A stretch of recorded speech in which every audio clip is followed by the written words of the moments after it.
What up, my freaks? RuinousInsight here with part 50 of my Total Warhammer 3 modded Karl Franz campaign.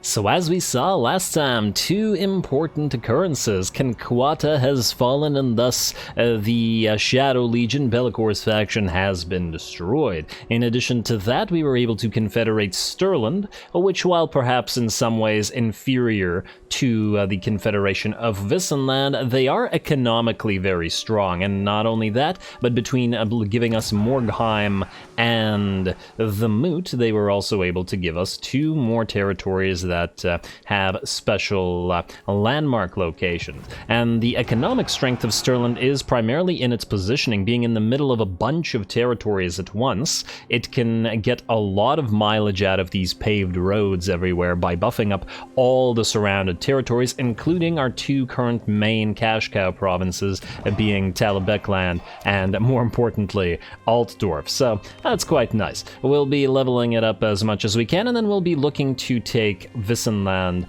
up next as fast as possible. The other ones I don't care nearly as much about. I do very much care about Nordland because of its state troops, but we once again want to leave Nordland to last. Anyway, between the episodes I took some time to do a little bit of admin, namely the admin tied to the acquisition of the new territories, as I didn't want to waste too much time on screen doing that, and we'll really have plenty of admin to do. Anyway, so let's get right into it, shall we? Karl, you have places to be, my friend, and Rupert, you're gonna follow along as well. Karl, I guess you can stay in camp stance and move towards Karak Vlag. Now, I don't really care about Karak Vlag or, frankly, Uzkalak, but the ooh.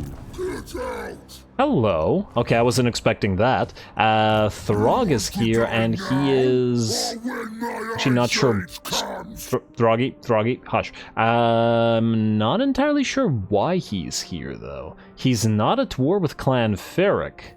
Could he have been moving towards Uzkalak? It's a very odd place for him to be. But you know what? If he's going to be right there, maybe we can try and ambush him. Our army may be a little bit damaged, but if we can catch Throggy, then be very happy. We have a 70% damage chance right here. We just need to be close enough so that if we were to head out next turn, we would be able to hit Karak Vlag. So let's do something like that. I think it's enough. Although honestly, you know what? Screw it. Just go as close as you can. Like so. 40%. Ooh, 40%. I thought it said 60 nearby. Oh, it's because of the trees. But I'd really prefer the tundra terrain over the hill terrain. Screw it. We'll see. If we get foiled, we get foiled, and then we have to move anyway to try to get to the the Tower of Torment. We're fairly close, and we actually have to think of what the best way to travel that way is gonna be. I just really wonder if we're able to give them Stormvrak mount if we acquire it, but I guess we'll see. Anyway, Uzkalak. Now, we may want to summon a temporary lord here, just a really basic temporary lord that we don't really care about. Let's say, for example, you. It really doesn't matter who. This will bolster the nation. Just to sit here and maybe draw Throg in. You don't need to recruit anything, I'm just hoping that this will be something that Throg actually tries. So yeah, we're not going to repair it because there's a decent chance that we're going to be trading this away, unless there's a reason to keep it, which might be just to hold on to the choke point from anybody coming south. We are still going to give the rest of the Darklands to the dwarfs, but, I'll think about it. Anyway, that's Karl. Let's see who else needs to move. Gregor Rodziner, you are, as usual, good. Peter, you, my friend, are now once again ready to go minus the lack of wizard. We will still probably have to give you a wizard, and that will mean removing another unit from this army, which will have to probably be either a free company or a huntsman. I do like the Pistoliers in here. Though, admittedly, now that I think about it, now that we have the Sisters of the Thorn in here as well, do we need the Pistoliers as much? I still like them, and at 85 damage when they're at rank 7, it's quite a lot. In fact, number-wise, that's actually more than the Free Company, except that they have much more mobility, isn't it? And armor. Interesting.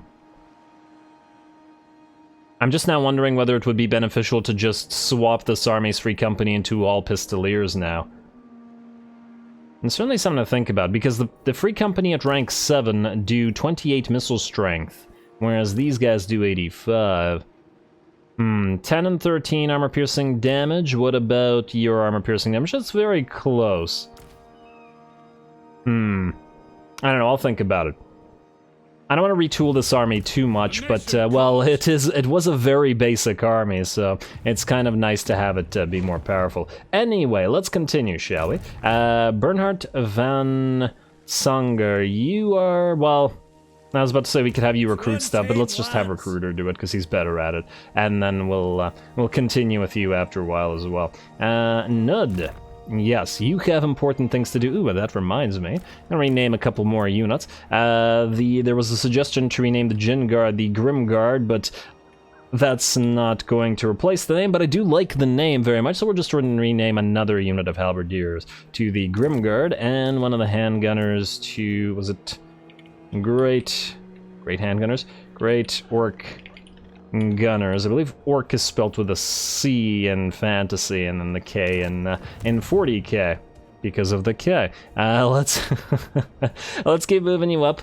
We could take Gorger Rock, but I think it's more imperative that we move up towards Ice Spewer before these guys go after Saber Mountain again.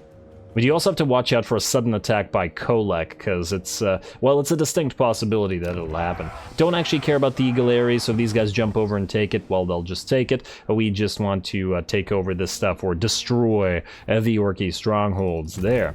Rizard Barach. Who are you again? Oh, right, you're defending Wallatal. Well, you can keep recruiting, my friend. Let's get you some Halberdiers and maybe some Shielded Spears. No, I'll just get you some Halberdiers. Oh, wow, 840? The main reason to actually get these guys was to defend Wallatal, and honestly at this point I doubt that Wallatal's gonna fall. Maybe we just keep to our recruiting here, although once again, fairly expensive, but let's do something like that. Alright, we just need to be strong enough to be able to defend against the Bloodhall Coven here. Alright, so Rizard, you're good. Gotrek, you're fine. You got 14 or 12 more turns until you're gone. And I probably am not going to bother with making up an army for you. Now, Balthy, can you reach the Teeth Snatchers here? You can, but I don't imagine that they will even try to fight. So, instead, I'm going to pop you into ambush right outside Redanos. Wait, can he attack Redanos? Yeah, you could try. Why not? Go here. You have to stick around here anyway until we get the Pegasi from Aldebras, so that's fine. Alexis Rodziner, you are also going to join this army, but soon. This guy here, Wolfgang, is healing us a lot more, so we'll keep him while we heal, and then we'll swap out this guy afterwards. Alright. They both got places to be anyway. Next up, Luther Graber and Volkmar the Grim. Now, Volky, you're going to lose these 5 units soon. We're going to replace them with Sigmarite Disciples. And let's see what else we want to do. Well, honestly, I'd like to have more Free Company Militia in this army, because nobody's going to buff them nearly as much as you. And while we can definitely make good use of the artillery here, perhaps we trade the artillery. But you know what? We'll probably have to wait until we acquire more units. Now, we do want to start on the followers of Nagash, but I think we have to wait until we... oh, wow. That's going to be a tough fight for these armies, huh? Yeah, we're going to have to wait until Owen Dittison or somebody comes down here, because we just don't have enough armies to deal with all of Arkhan's armies at the same time. So let's do this. Let's pop you into an camp stance outside in our own territory. We can also start raiding them next turn. I just want to heal up a little bit more. There you go. You'll heal a little bit more there, and even more like so, with that extra bit of healing. Also, what does this guy do? Kill the heretics. Very much meh. But we'll keep him around until, well, until we replace him anyway. You are going here. Volky, do we need to get to you a warrior priest? Nah, not so much. We need you to get these guys much more than a warrior priest. So yeah, you guys are gonna move into that army. Yes, Graf. Like so. All that extra armor on all those piles of free company are gonna come in real handy. Alrighty, who's up next? That was Volky, Balthy, Luther Grobber. Yes, that was the last one we moved. Marcus WULFHART. Yes, alright, so there's this issue. The floating pyramid is walled, which is going to be very much a problem with this army until we have some mortar war wagons. What we could do instead, however, is attack the High Sentinel. Destroy the army there, and this is not a walled territory, and then hopefully that'll bait Mazdamundi into attacking us. Granted, this wastes our opportunity to destroy that army while they're in march stance, but nonetheless. We'll also most likely get hurt here. I just want to check one thing. Is there another full stack nearby enough for Mazda to hit us with 2? I would really appreciate not suddenly losing this entire army. Granted, everybody here is immortal, but it would still be kind of unfortunate. Alrighty, I think we are able to fight. So Marcus, here we go again. Gotta keep leveling you up, buddy, until you get real strong. Gleaming Pennant on... what does this do again? Alright, the discipline thing. Actually kind of a garbage pennant. Let's put it on you. Alright. Lots and lots of skinks. The stock on the chameleon skinks is going to be kind of problematic, and there's a decent amount of Cold One Spear Riders as well. So it should be a reasonably fun battle. Here we go.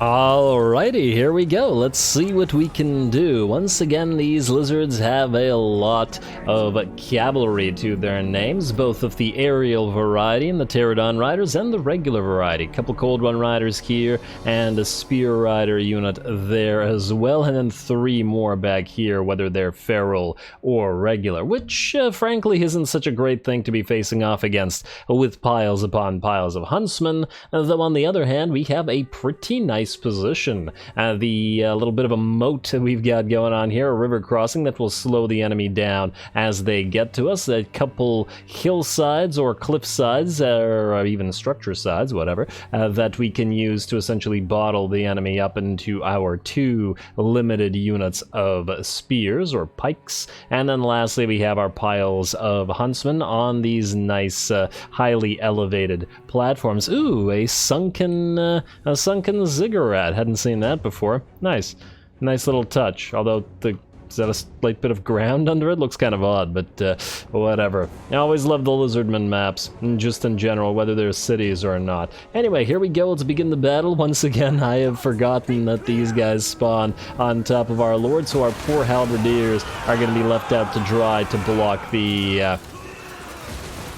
hung out to dry, I mean. Left to block the spear riders and Cold One riders and whatnot, but I guess that's sort of what they're for anyway. WULFHART is going to back off, shooting as he does, and these guys are going to get pin-cushioned by the hunters as well. So at the very least, the halberdiers will still serve their purpose. We do have some flyers moving in as well, but we should be able to focus them down fairly quickly. On the bright side, all the huntsmen are anti-large as well, so there is still that to take advantage of. And there we go. This army is surely coming into its own.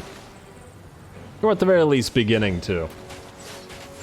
I'm excited to see what it'll be like when it's in its final form. Alrighty, here comes some of those enemy cav trying to make it through the line between our pikes here, but I feel like they're going to clip the pikes and therefore run right into them. I do wish that the game had more animations for when cav directly charge, like piles upon piles of pikes, because obviously a pile of them would also get impaled on this, but yeah, on the other hand, they would also push through a lot of those units, and clearly they don't have the mass to do so. Alright, now we do have to be careful, as a decent amount of the enemy cav are moving over on this side, so our units on the hill are going to be at least in some danger from it. Though that said, we are going to move our light wizard in to both block the enemy here, as well as to, block by virtue of the Tormentor sword, or stop in place.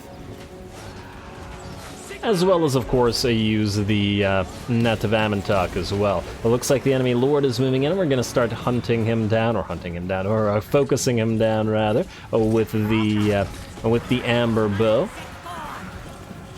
WULFHART's firing fairly quickly, and the enemy lord has lost about 25% HP and will surely lose more quite quickly. Ooh, I won a little slight miscalculation, though. I had forgotten that we're facing off against piles and massive piles of skinks here, and this water area means that they can take advantage of their aquatic trait, which I guess is not so great for us. Though I suppose the pikemen only have to hold for a little while in order to take advantage, and the enemy lord is down to 1/3 of his HP. Our light wizard is rushing forward to pop that tormentor sword and block the enemy in place, and otherwise the enemy has so far failed to break through the pike lines. Imperial pikemen. Not quite as iconic as Imperial halberdiers, perhaps, and there we go. Down goes the ancient Kroxigor in the pile of skinks.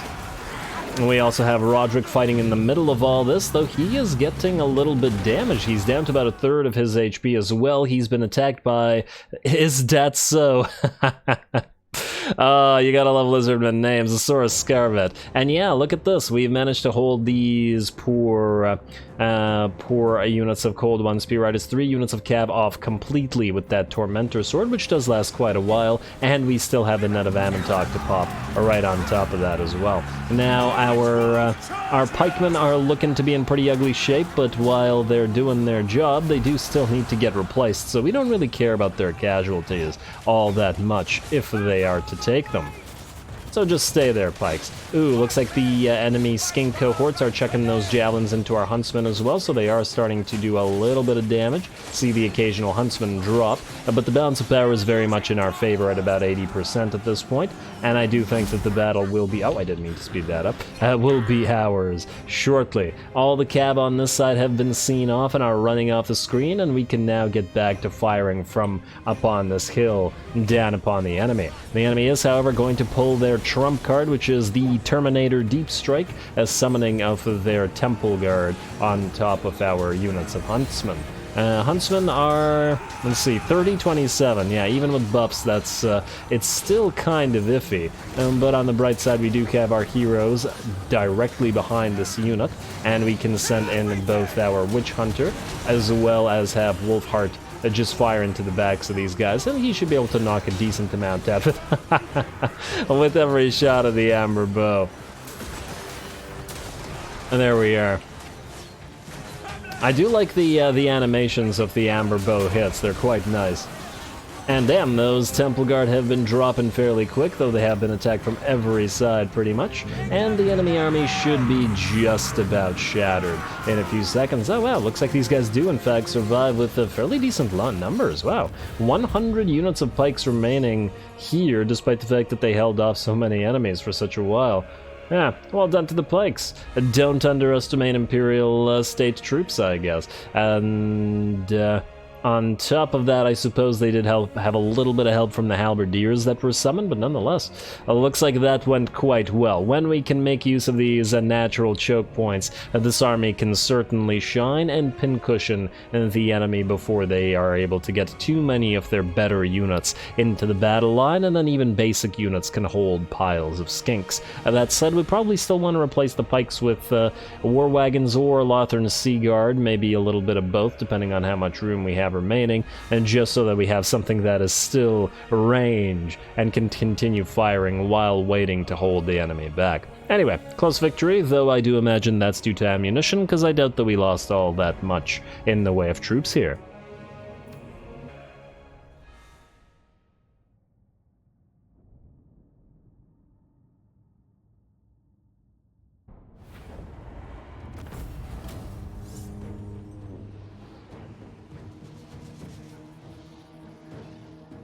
Alrighty, that was pretty darn fun. A decent amount of troops knocked out, and it looks like our huntsmen did pretty darn well as well. 28k damage on that one, 29k, yeah, between 20 and 30k on most of them. A couple did less, but those were the ones that were up on the hill and had to deal with the Cold One Spear Riders and such. Even our pikemen did manage to survive, though they will be replaced once again later on by a by a pile or a couple of war wagons, though I can certainly see the usefulness of having a couple of units of melee in that situation.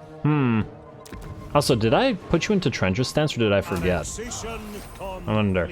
Hey, we got another scribe, lovely. And then me killed him out. Yes, you were in trencher stance. Great. Assured Assailant, Reptilian Ravager, Audacious, everybody getting traits today. And a free Terrifying Mask V, as well as...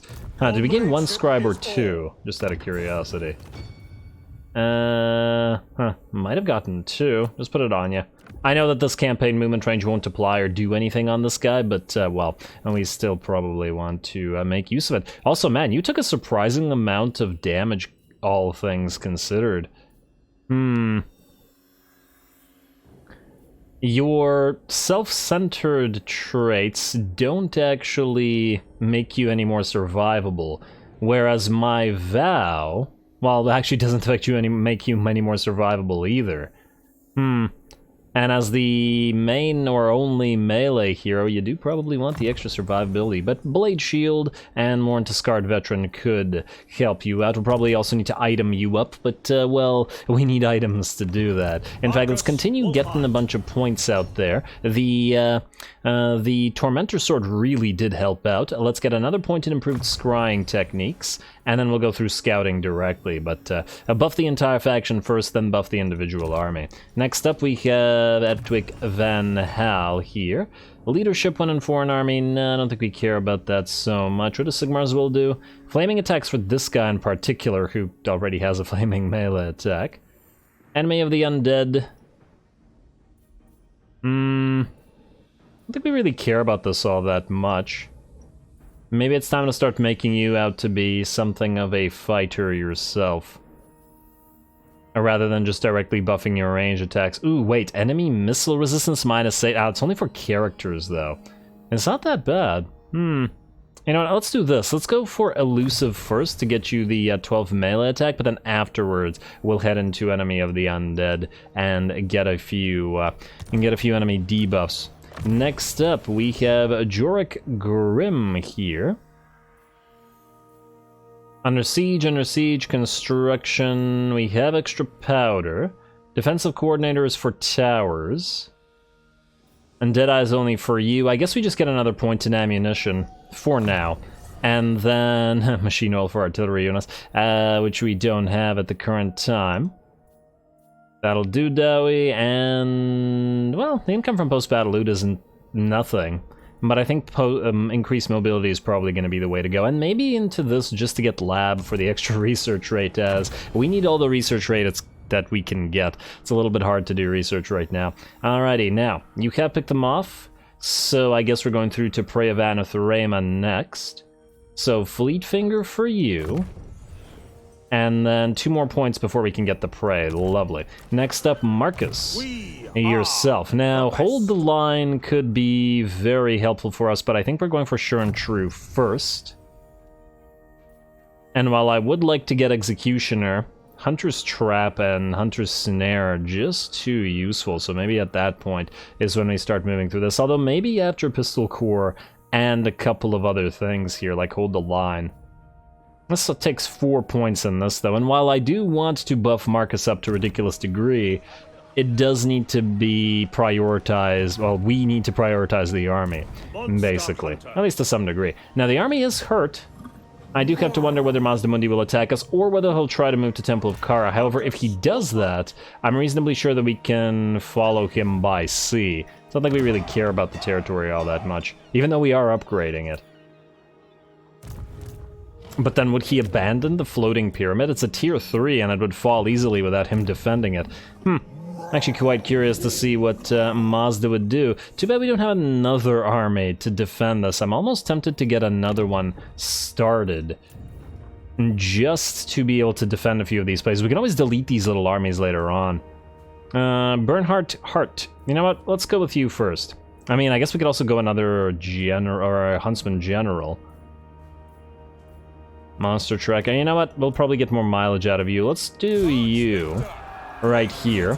And then we'll start on some cheaper units. Well, let's do 2 Pikes, 2 Huntsmen for now, or Archers for now. Although, Do we even bother with archers just to save a couple hundred gold? Probably not worth our time. And you know what? Let's go for the spears instead of the pikes.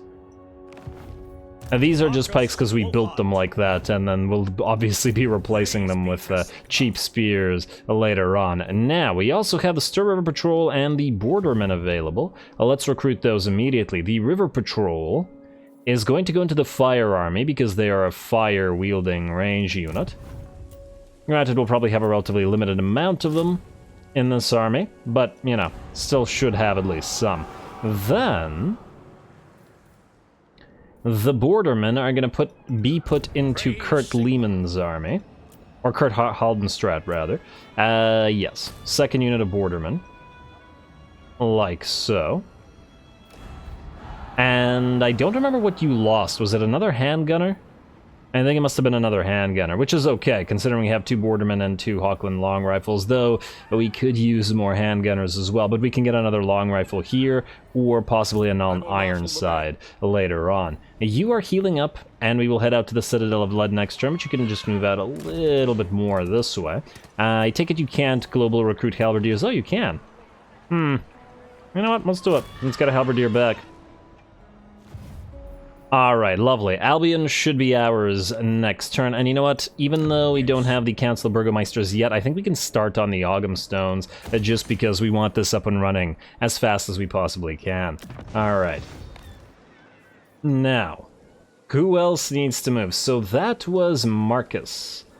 Kurt Lehman, you are again who... Oh yeah, you're this guy, yeah, that's fine. You just stay there. Kurt Helborg, you stay there as well until we can get your army up and running. We've got 2 more turns until Boris is ready to go, so Boris, stay there until you are. Weigel, you're just guarding Arnau for now as well. Tech Thief, ah yes, I remember you, and not very fondly at that. Move here, and then Steel Tech. Hey, another success. Well done, my friend. I hate you very, very, very, very slightly less. Let's get you a wound, and then afterward... Ooh, wait. I mean, we'll probably be stealing tech with him for a while, so yeah, let's get wound for now. We still will be able to max out a boost income, and hopefully potent at some point as well. We'll have to send him up here, though, because, well, obviously we've run out of places to steal tech from. Alrighty, who's up next? You guys are good. Berthold, you're just you're just making money via noble, aren't you? I'm gonna keep clicking you if I don't forget. You know, I'm just gonna rename you to Booster, because otherwise, yeah. Bupster? No, not Bupster. Booster. There you go. And that way I won't be confused. Peter von Hasselt rather. You're moving up here, and you are the strong one, Weapon Master one, yeah. You're gonna move up to join Boris Todbringer as his personal warrior priest, his very, very angry personal warrior priest. Lovely. And then we'll need to figure out what exactly is gonna happen with this. So currently, we're going to replace the Karlberg Greatswords in this army with our Wizard, but then we'll need one more space, so one of these Greatswords are going to have to go in place of the Warrior Priest. Ooh, speaking of Wizards, and what we need... Yeah, another Noble. Oh, man. A Noble Wizard might actually be worth it because of the boost income trade.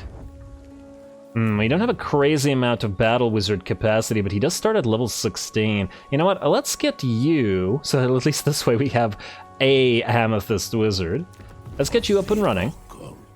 And then let's immediately max out your boost income. And your Potent as well. Wins a Magic Power Reserve. Anything else help in this region? Weapon Strength, I guess. Like, oh, wait. Potent for... No, wait, I screwed that up. Studious Pupil. And we want we want improved scrying techniques, that's what we want. Which means we can get one of these things instead. We don't really care about the spell stuff here. Ah, this wing. Untap potential, we need 2 more points. 1, and then improved scrying techniques, like so. And then we'll be just a little bit short of potent, but that's okay.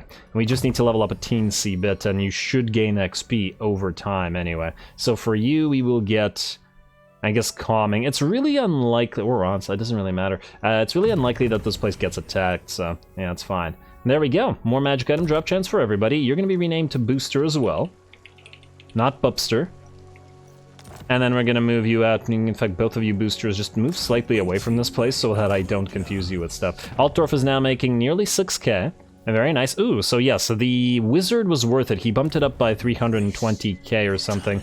And we can get him some other ancillaries that'll probably buff it up further. Ah, did I forget to? Ah, I did forget to. Nah, oh well. We still need more students as well. Anything here? Outrider, Messenger, Light College, Acolyte, Initiate, Hunter, Hedge Wizard, no. What I was thinking of was the Toll Keepers, but I'm not entirely sure you guys can hold Toll Keepers. Also, how the heck do we get more Toll Keepers? Ranked up below rank 10? Oh man. This is basically impossible to get now, isn't it? Huh. Also, you guys can't use them, but yeah, that's basically impossible to get because almost everybody now is going to be recruited past rank 10. A shame. Alrighty, then we want to get you Ebenditizen, and we want to mill you a little bit. So you come in, and then you go out. Alright. We do need a wizard for Boris, after all. Ready. And it's going to be an Amber Wizard, because I think that's the only one that really fits. I mean, I guess we could do a... we could do an Amethyst Wizard for him instead, but I'm not sure about the synergies his current army has here. A leadership plus 16, useless on the... well, reducing enemy leadership could be helpful, and reducing enemy damage. No, I still think the Amber Wizard would be better. Nah. And just thematically, I just think it fits better as well. Anyway, let's see. Anybody else need to move? Nope, it does not look like it at the current time, which means several things. Maternus, well, I guess you can't move right now, but you will be moving out here to get the rest of your Knights of the Blazing Sun army as we start building that up. Then we got to switch to building. Reikland, you are going to start with the armories, because you're going to be, well, recruiting for the rest of the campaign, probably non-stop. And then we're going to swap you into Imperial Taxation. Gotta be making more money here. Talabekland, definitely get the toll gates. Always nice to have. And I guess it's another Battle Wizard capacity that we need here. When you reach tier 5, we'll also build you a gunsmith, but for now it's good. Yes, Battle Wizard capacity, Wizard Conclaves. I do wish we didn't have to build these everywhere because they take up a lot of space, but, you know, 'tis necessary. Alright, Western Border Princess is already making a decent amount of money, and it looks like this place will also be a cash cow province. Every territory that has 4 settlements will always be a cash cow. Castle Drakenhof, ready for an upgrade, lovely. And we deleted a building here because we want those paved roads, unless I'm mistaken. There's other stuff like the Wizard Conclave that we do want here, but we'll do it later. Eschen, you have your wine, so you can now go for the paved roads as well, or the toll gates. Waldenhof, guess what gates you're building? Or what roads you're building, whatever. Do we want to bother with the landed estates here? Yeah, they'll help it grow faster, but it's a tier 4, and it's already growing fairly well. I think we can ignore it. Alrighty, next up, Zufbar. Ooh, actually dropping in public order while in host Festag at that. Damn. And I understand that it's because of the Confederation, but still, damn. Shame, but oh well. Steingart. Do we still have the wall? We do still have the wall at Steingart. We don't need this anymore. So you can be replaced with a toll gate, and then we can build a military structure there. Because we need more capacity for things. Spectazuma, you're fine. Baston, you are fine-ish for now. Akendorf, you're still going to be a militarized province, mostly because you're a choke point province, so you're going to stay as you are, but we will build a city watch here because 'tis necessary. Blackstone Post, we're skipping you because you don't provide enough value right now. Karakungor and Raziak, you are both getting public order, or not public order, money buildings, but we will be still building up those city watches, though not right now. We do make decent amounts of money right now, so over time and all. Lucchini, Rafrafa, yes, definitely upgrade industry and stuff here. And can't go for the toll gates yet, but I guess we could build... Rafrafa isn't really a coastal territory, but it's close enough to the coast to still be a threat, or be under threat. And frankly, same kind of goes for our Gallus.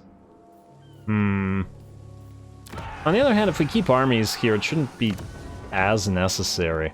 You know what, maybe we'll risk not building at Riffraff. Let's just go for fields for now. It's funny because in another campaign, I specifically lost Riffraff to this exact situation where it didn't have walls and somebody else attacked it, but oh well. Land of the Dervishes is fine. I think it's my Vlad campaign.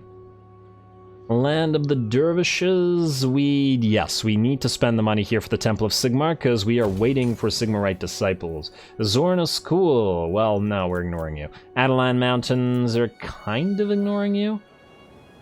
But we can build a village here. No, actually, no, we're not ignoring you. We already have the Council of Burgomeisters up, which means Weaving House, which means Iron, which means, I guess, Fields. Alright. Hopefully we won't need walls here. It should be reasonably far from anything that can threaten it. Ooh, look at all that public order drop. Yeah, you know what? I think we're gonna wait like, well, let's say 5 turns, and then we're gonna pop the Silver Seal quest battle. I've been saving it for when public order turns problematic, and this seems like a pretty reasonable time to do so.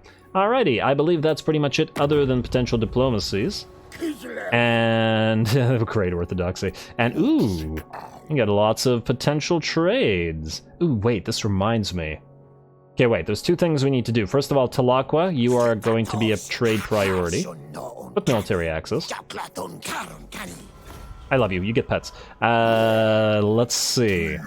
Bordalo Errant. I'm not 100% sure we're going to keep you alive, but we very well might. But that does mean we probably don't want to necessarily trade with you right now, although 780, not so bad. I mean, we don't need every single thing in the jungle. We don't need every territory. We just need a lot of allies, right? I don't want to get greedy. Allies are important too, especially considering we're the Empire. Gotta play it at least a little bit lorefully. Let's go for the trade agreement with them then. We're trading with all the Elven allies, right? Yeah, at least the ones we know. So yeah, let's do it. Fine, military access, and it seems like they like Itza, so yeah, I also like Itza. I don't want to fight them. Money? Lovely. Any more trade agreements? Yeah, still willing to trade. Beautiful. Spirits of Shanlin. If they survive. And still trade agreements? Damn, we're getting a lot of trade goods. That's what I like to see. Urson Revivalists. Only if you survive. I still don't get why you can do the trade with the Defenders of the Great Plan, but I'm not actually sure if it works or not. You know what? Here's what we'll do. And just out of curiosity.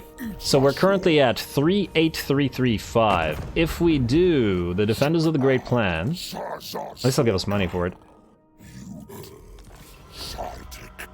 3-8. No, it does work. Alright, well then that was worth it. Minus them also possibly dying. Anybody else with the trades? You know what, let's just do Urson Revivalists.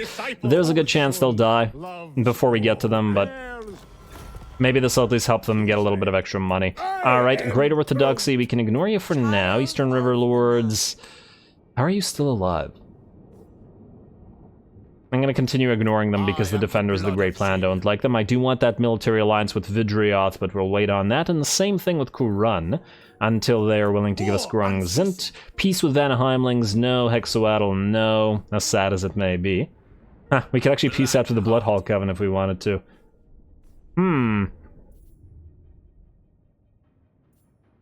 I am a little bit tempted to do that, actually. Yeah, a few of these factions won't like us. You know what, let's, how much would they give us for this? 2.7k, it's not bad. Here's the thing. Let's just take a look here. Unseen Constellations, this would probably allow us to fortify this place even more. Though, of course, it would also allow them to rebuild, but it's not like they're a very rich faction here. It would also allow us to colonize the Wellsprings of Eternity at the same time. Though I suppose it'll also allow them to try to colonize it. You know, I think I'm gonna wait on that one. Honestly, if these 2 armies build up, we just attack them without WULFHART to lead. The last thing that we need to do this turn is this. Khemri, where are you? Not that Khemri, this Khemri. You. No more non-aggression pact. And no more military access. There we go. Now, Our reliability is still good because we had waited 10 turns, and the reason I wanted to do that was because everybody here hates Khemri. So now, broken treaties with Khemri has given us bonuses with these guys, and with these guys, and all these lizards will hopefully be our friends. Just want to double check that that didn't change their likelihood of alliances, which it did not, which means we can end the turn. Alrighty, the only thing that might happen that might be an issue is that Claw might attack Helmet here.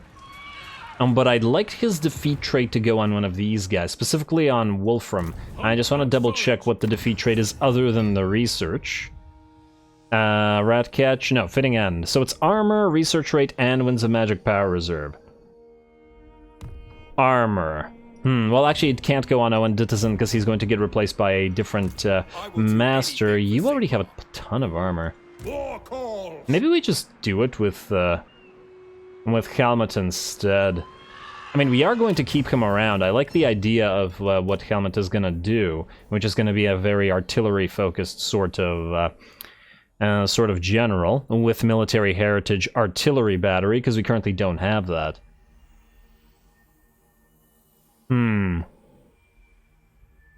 Alright, maybe we can give it to Helmet instead then. At least this way we won't have to be concerned with waiting here. Alrighty. One more quick battle then. Oh wow, we're actually really running out of time. You know what?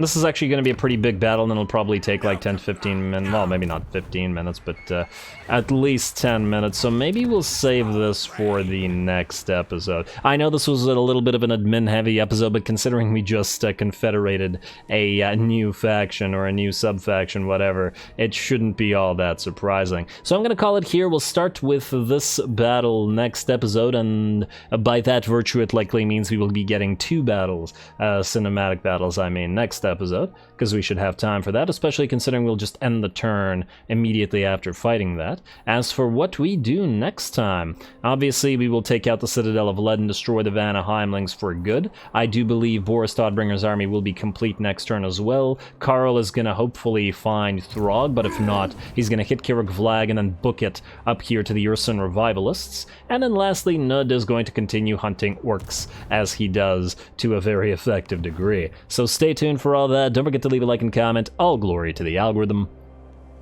And thanks for watching.